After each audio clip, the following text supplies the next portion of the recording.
सध्या लाईफस्टाईल बदललेली आहे आणि या लाईफस्टाईलचा थेट परिणाम कुठे होतो तर आपल्या शरीरावर होतो.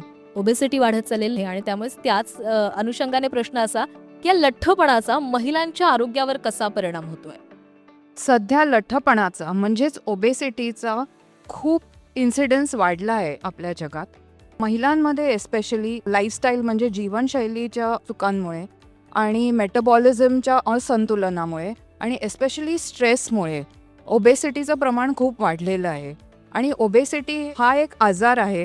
2004 पासून WHO ने त्याला आजाराचा दर्जा दिला आहे. आणि ह्या आजाराने अजून कितीतरी आजार उगम होतात, जसे ब्लड प्रेशर, डायबिटीज, हृदयविकार आणि किशोरवयीन मुलींमध्ये मासिक पाळीचा त्रास, PCOS, गर्भधारणेला इम्पेडिमेंट्स येतात आणि त्यामुळे पुढे इन्फर्टिलिटीचं ट्रीटमेंट घ्यावी लागते. पुढे पेशंटला पेरिमेनोपॉज, मेनोपॉझल एजमध्ये अजून ऑस्टिओपोरोसिस, सांधेवाताचा त्रास चालू होतो. त्यांना प्रचंड वजनवाढीला तोंड द्यावं लागतं.